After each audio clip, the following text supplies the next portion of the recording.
Thank you so much, Candace, for joining us. Absolutely.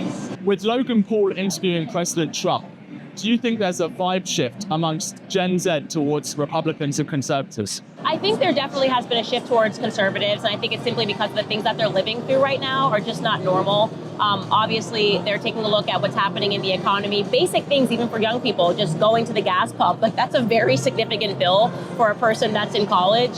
And so you can see that I think the media had this effort to sort of paint Trump as a monster, and people didn't know. They were ignorant because he hadn't become president. Then he was president for 4 years, so the same fear tactics are not working anymore, and they're looking at life under Biden and then going, wait a second, we didn't have it so bad under Trump. So I think that's the reason that you're starting to see that shift. What's going on with like Logan Paul? He used to be a BLM guy, and now he's like interviewing Trump. It looks like he's sort of supporting Trump in some ways. Why are these online celebrities like shifting? Like, suddenly it's acceptable to support Trump. Yeah, it's funny that you talk about Logan Paul because our story begins with him on his podcast. He basically went after me for not supporting Black Lives Matter. Like, he was so woke on Black Lives Matter and was just like, this black person doesn't understand. And I remember texting Jake Paul, his brother, and being like, what's up with your brother, you know? And he was just like, he doesn't get it. But I think that's genuinely what he thought. And then I think he knew it wasn't right, but was fearful to speak out. And now I think something's happened where it's catalyzing across the culture and people feel safer in saying what they believe. And part of it's because, you know, the woke culture has just gotten too woke. It's just toxic. You can't keep up with it, and eventually you'll get hit by the same bullet if you don't stand up to it. So it's particularly young men who are going conservative, not necessarily young women. Do you think that this is because generally men are just too weak? The culture is too weak and they want something more strong? Well, I think it's because every day the culture is telling them that to be themselves is not okay. So I got quite fascinated last year in like the Tate brothers. I couldn't comprehend their fame when I learned that they were, Andrew, I think, was the third most or second most Googled person in the world. And I was going, what is this about? So I started watching his videos because I wanted to comprehend the cultural phenomenon, and I realized that while the media was taking everything they were saying very literally, like, you know, what color is your Bugatti? I think what the young boys who follow them were responding to is that for the first time, somebody is saying it's okay to just like be a boy, forget even being a man, but to be a boy and make silly jokes about what color is your Bugatti. And what you are realizing is that there's been such an absence in terms of the media just acknowledging that it's okay to be you, that people are responding now. The men are starting to stand up and say, you know what? I'm tired of being told that to be masculine is toxic. I'm tired of having radical feminists set the agenda. I just want permission to be myself and who I am, you know, biologically speaking. Now, you recently did an interview with Piers Morgan where you claimed that Bridget Macron is a man. Now, my question to you is Piers Morgan a woman? I think it's pretty obvious. We can state this factually right now. I wasn't going to say it. You said it. It's now out in the open. Piers Morgan. He does not have very strong opinions, I would say. He sort of oscillates between one thing and the other because he's fearful of just committing. I think he's very fearful of committing to any sort of truth. So he, like I said on the show, he's a chronic fence sitter. So talking about the UK, Nigel Farage has come back and sort of into politics. What do you make of his return? I'm following it. I'm very excited.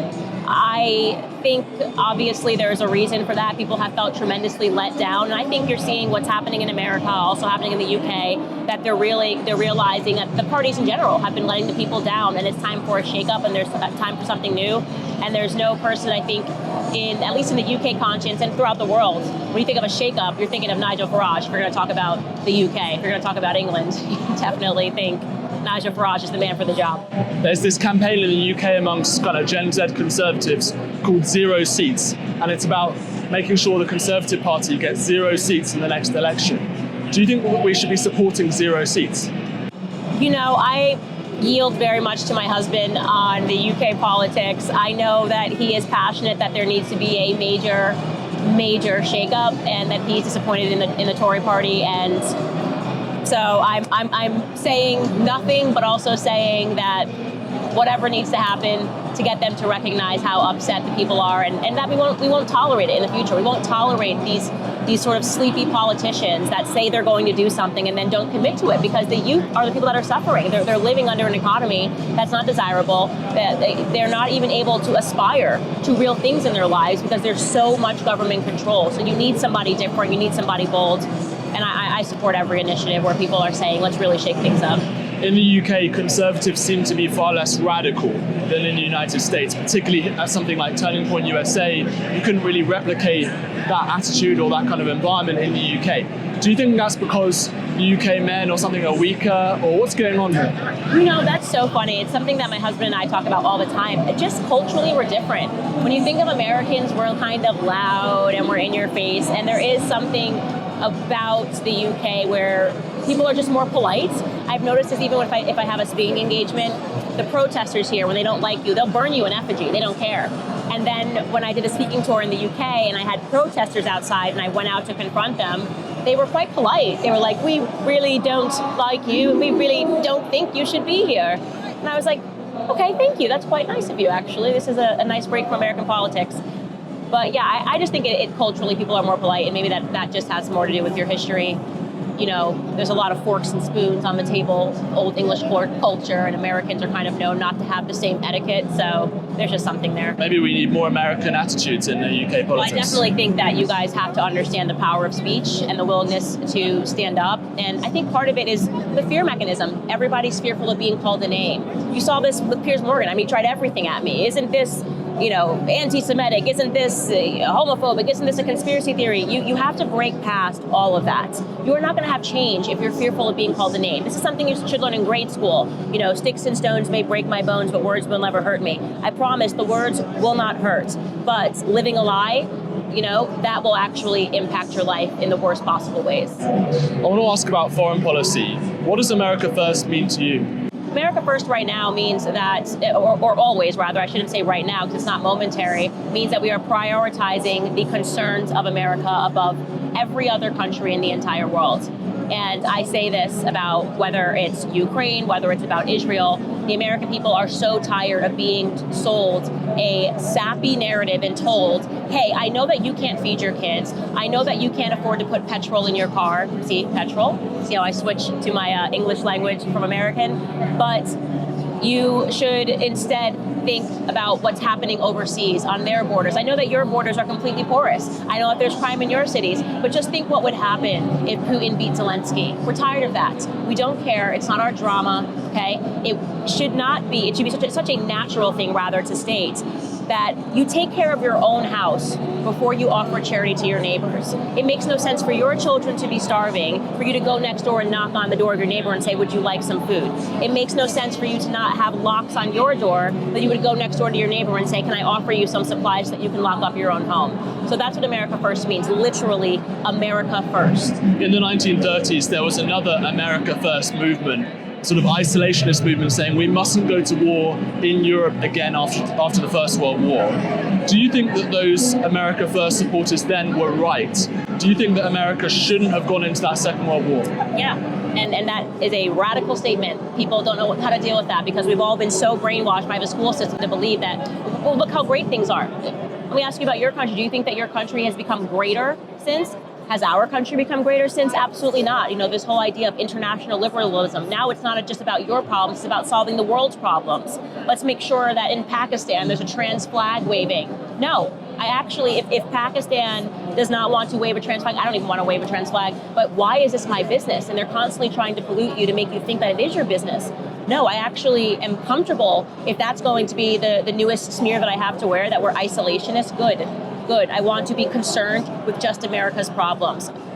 As soon as those get resolved, I'm happy to peek up our head and say, oh, well, you know what? There are friends over there in the UK. Let's see how they're doing and if we can help them. But America first. But Japan did attack Pearl Harbor, so presumably you would have reacted to that.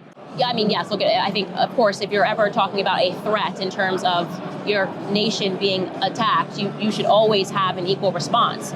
But at the moment, so that war was just. But a response was just, right? Does the response necessarily dictate a world war? These are questions that should be relegated, I think, to an academic discussion. These would be interesting academic discussions. I'd love to get a bunch of people and to play out those scenarios. What if we had just responded to Japan and dealt with the threat? I haven't had the time to sit down and think about it, and I definitely don't want to do that on the fly and get that wrong. But it would be a very interesting discussion to think about other options in terms of responding to things. Tucker Carlson a couple of weeks ago said that he wouldn't have dropped a nuke, and the world world went, what are you talking about? And I said, no, he's absolutely correct. The war was essentially over. Japan was already negotiating their surrender. They had been literally on the defense for 2 years. There was no reason that we needed to drop that bomb on a Catholic church, no less, in Nagasaki in order to end the war. That's garbage that you're being taught in your school system, that is making it so that you don't think critically and that you don't question government initiatives when they say, rah, rah, rah, let's go to war. Let's have the courage to talk about what the military-industrial complex is and whether or not it's serving us. Because let me tell you something. If we're sending trillions of dollars and trillions of dollars overseas, and they're taking money from us every second of the day to fight wars, and you're telling me that we don't even have a secure border, that's fraud. I don't care which way they try to spin it. I don't care how many sad stories they try to tell us. That is absolute fraud being enacted upon the American people. To many Americans, saying that we shouldn't go to war because of Pearl Harbor sounds like weakness or maybe even cowardice. How do you respond to that? War is not responding, right? I'm not saying that there should always be an equal response to make sure that you are in fact secure anytime you are attacked. But to call that cowardice at the very same time saying that we have a porous border and we should do nothing. No, that's cowardice. This is way worse. What's happening right now in our country right now is way worse, okay? We have a bunch of people coming in. We don't know who they are. They're coming everywhere from Kazakhstan, from China. We have men that are traveling alone. It's pretty obvious the writing is on the wall if there's going to be another terror attack. And then when it happens, we're going to say what? Oh, we need a world war? No, we could have avoided this world war if we had secured our borders. There are ways to avoid war, and it's not by just taxing the American people out of existence. So, I take great exception to the idea that the only response can ever be a world war when you are attacked. I think that we need to learn real lessons and to implement real change to avoid world wars. Is there any just war?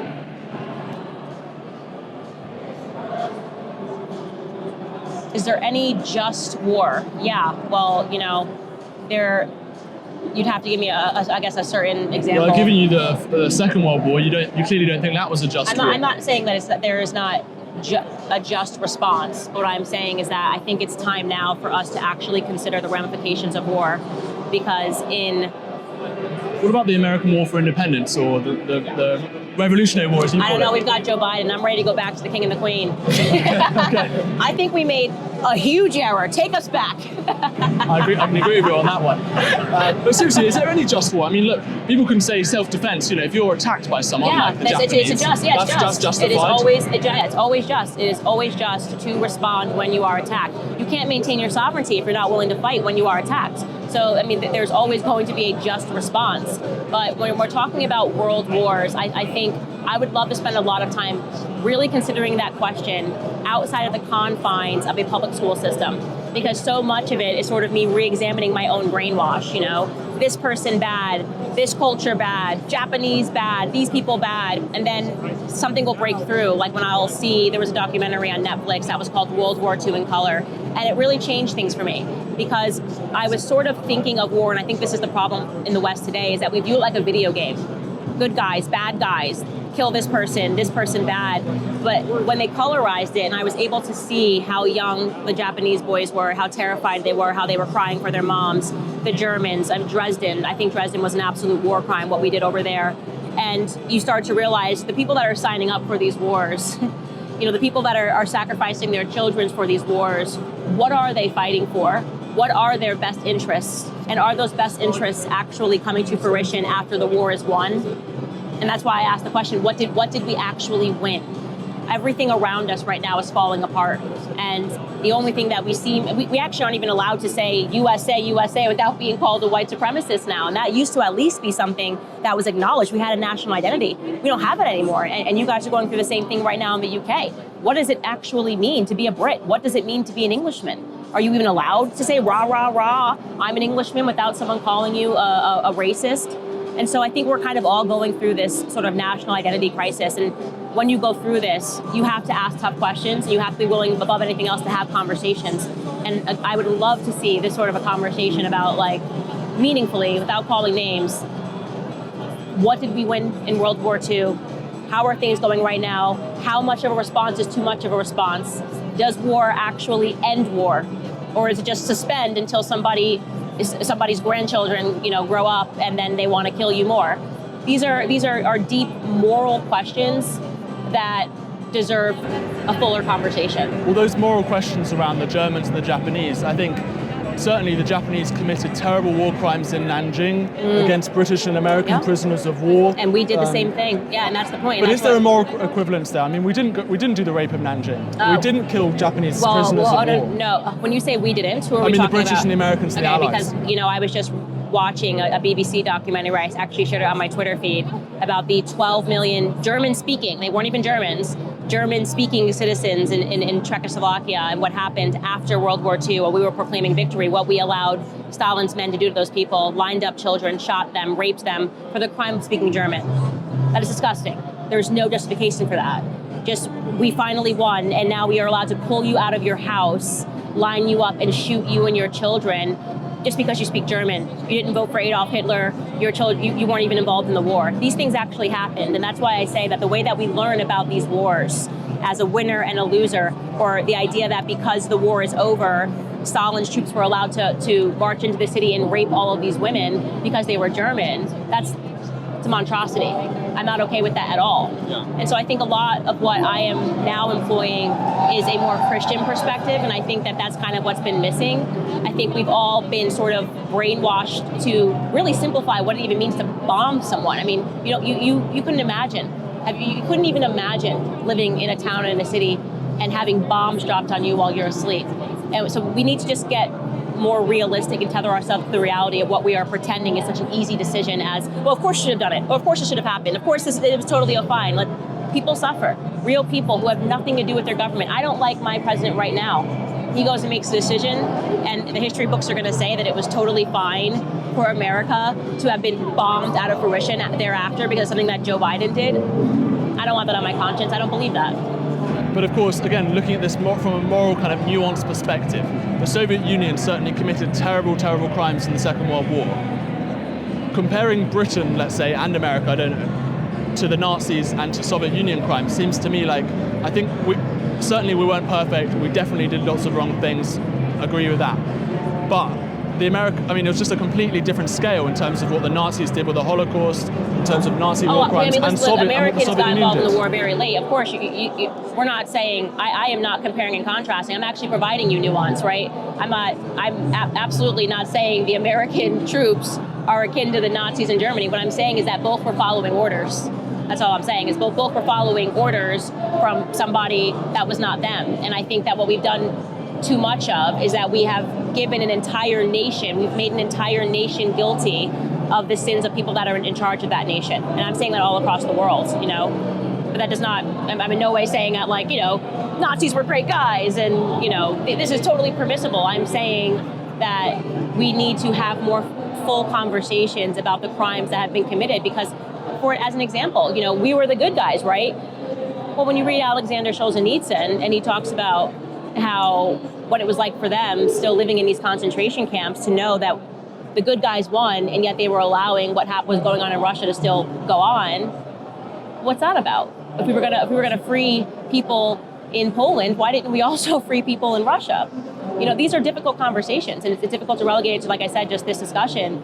But And just very briefly, one last question. Are you concerned about sort of the rise of certain anti-Semitic figures in the United States, like Nick Fuentes, for example? No, I've never been concerned about the rise. I actually don't know, and this is something that Piers Morgan brought up, and you've seen this over and over again, when he's like, he has millions of followers. I'm going, what are you talking about? When I first had heard of him, he was an 18-year-old kid. He was banned from even banking. He wasn't on YouTube, and he wasn't on anywhere. But they kind of built him up as this character that's rising, and so I just don't know where those concerns are coming from. Thank you so much, Candice, for joining us. I appreciate your time. Thank you so much. Thank you.